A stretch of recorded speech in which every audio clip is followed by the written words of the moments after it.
There is a moment in your life when you stop and realize that half of what you've been chasing never truly belonged to you. A moment when something inside you grows tired.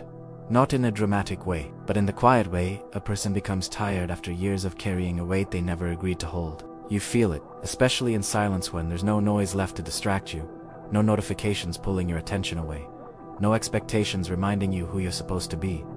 Just you, and that strange tension in your chest. A pressure that feels like longing but tastes like confusion. A desire that looks like ambition but feels like emptiness. A hunger for things that offer no real nourishment. And if you slow down just enough, if you look at the feeling instead of running from it, the realization hits.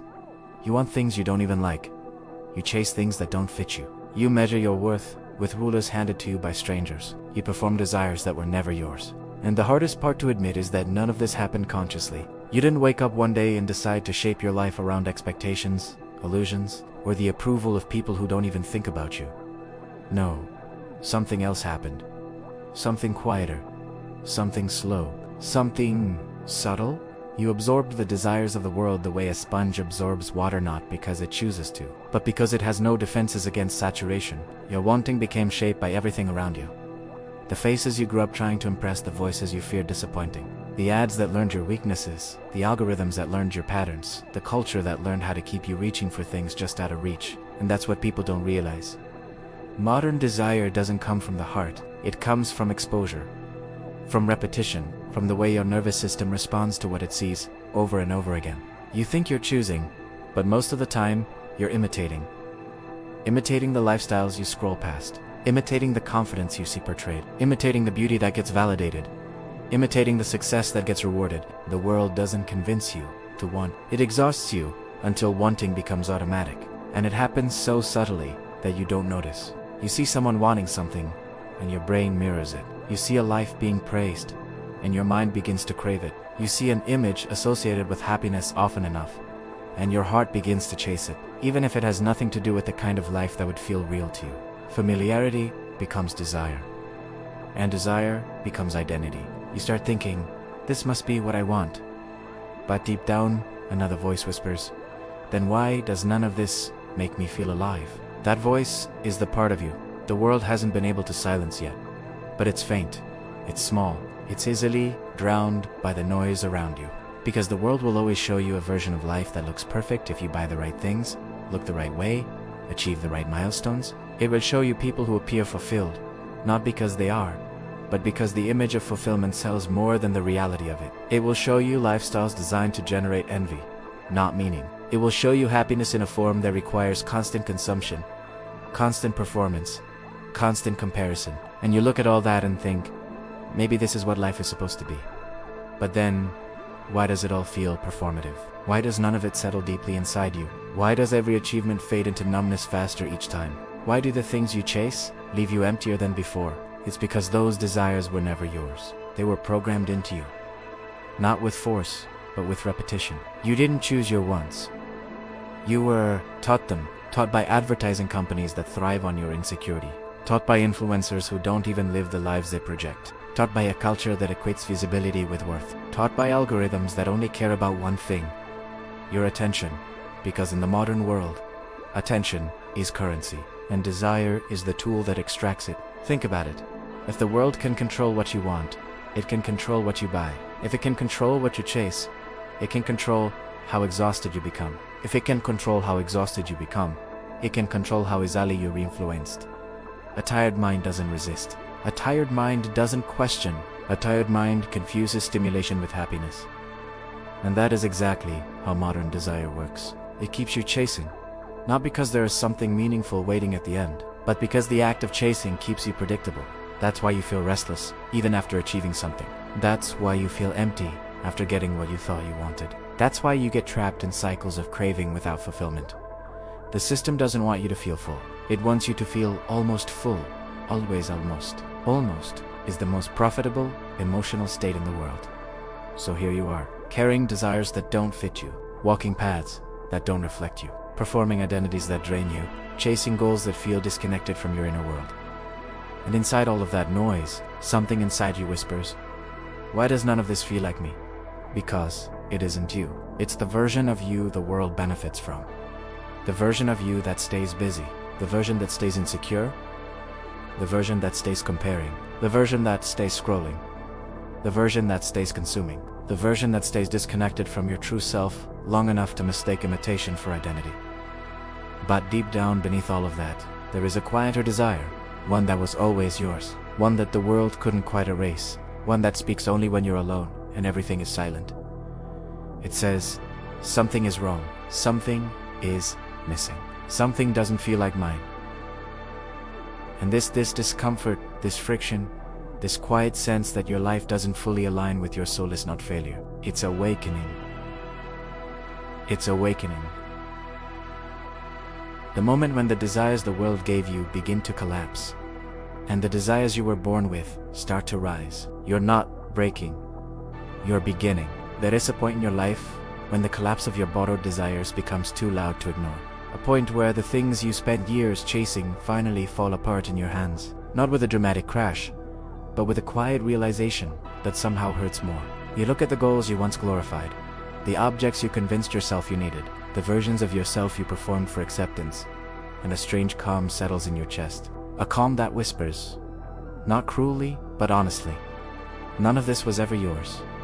And that truth doesn't break you. What breaks you is realizing how long you lived without questioning it. It's not your fault. You were shaped while you were still too young to defend your inner world. You were absorbing external wants before you even had the language to name your own.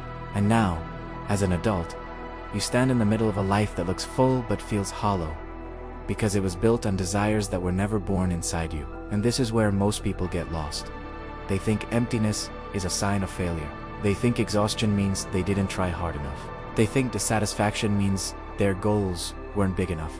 They think the numbing sensation of, "Is this it?" means something is wrong with them. But emptiness is not failure. Emptiness is information. It is the mind saying, "You have been living too far from yourself for too long." It is the heart saying, "The things you've been feeding me do not nourish me." It is the soul saying, "These desires are counterfeit. They look real, they sound real, they feel urgent, but they do not belong to you." And the moment you understand that, truly understand it, something inside you begins to shift. Not loudly, not suddenly, but slowly, like a door opening in a room you thought was sealed. A part of you stirs that has been dormant for years. A part of you you've ignored, silenced, postponed, abandoned, because there was always something louder demanding your attention. But now the loud things have lost their power. The illusions have lost their shine. The performance has lost its meaning. And for the first time in a long time, you can hear your own inner voice. But hearing it is only the beginning, because the moment you hear it, you realize something uncomfortable. You don't know what it wants. Not because you lack desire, but because your true desires were buried under years of imitation. They were pushed aside by survival, by social pressure, by the need to be accepted, by the fear of being left behind, by the weight of expectations you never agreed to carry. You've spent so long chasing what you were taught to want, that the real wants became strangers. And this is the part people don't warn you about. When you finally stop chasing the life that isn't yours, you don't immediately discover the life that is. There is a pause, a void, a silence, a space where the false desires collapse before the true desires emerge. And that space feels terrifying. It feels like losing yourself, but in reality, it is the first time you've ever been close to meeting yourself. Because to find your true desires, you must first face the parts of you that were shaped by the world. You must acknowledge the versions of yourself built on fear, on comparison, on insecurity, on longing to be seen. You must confront the urges that never felt natural, but felt necessary. You must sit with the parts of you that chased acceptance, because acceptance felt safer than authenticity. You must see, honestly, how much of your behavior was survival disguised as ambition. And that honesty hurts. It cuts deeply, not because the truth is cruel, but because you see how long you lived without it.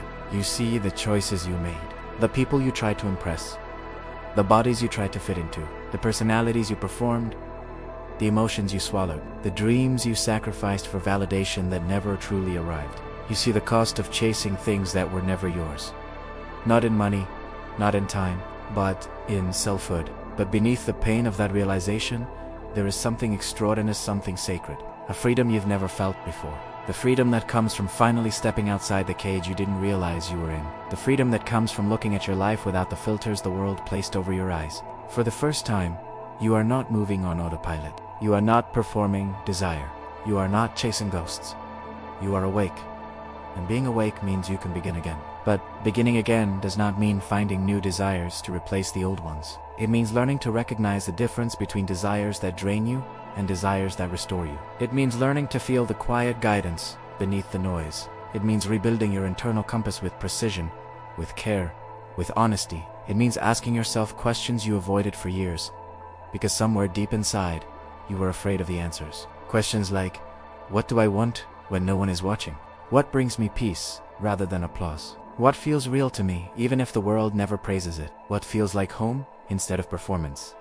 These questions are uncomfortable because they force you to confront the parts of you that were never given space to exist.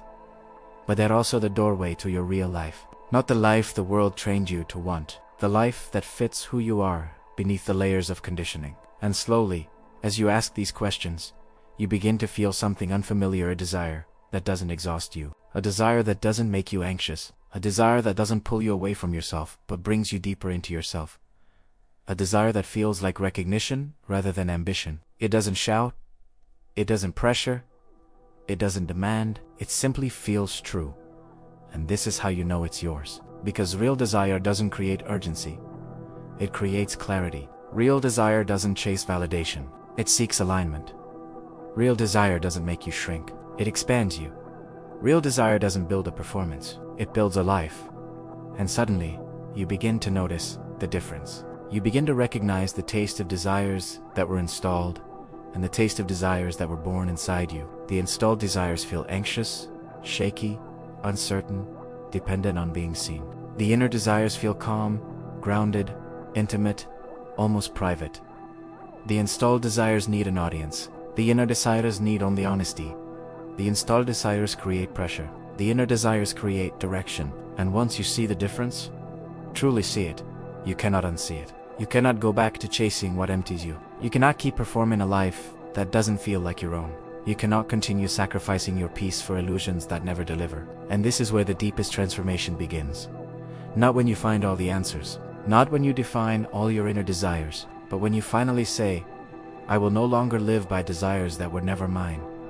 That single decision, quiet but powerful, becomes the first real act of freedom in your adult life. Because the truth is this: the moment you stop wanting what the world tells you to want, you step into a version of yourself that is no longer programmable, no longer controlled by insecurity, no longer shaped by comparison, no longer guided by pressure, no longer driven by fear. You become someone the system cannot predict, someone the culture cannot mold, someone the algorithms cannot categorize. You become yourself. Not the version you perform to survive, not the version you created to belong, not the version you polished to be accepted, but the version that exists beneath all of that. And that version of you is not lost. It is waiting quietly, patiently, behind every false desire you are finally learning to put down. The world programmed your wants, but it cannot touch the ones you were born with. Those exist beneath the noise, beneath the imitation, beneath the exhaustion. And now, you are finally ready to hear them. This is the beginning of your real life.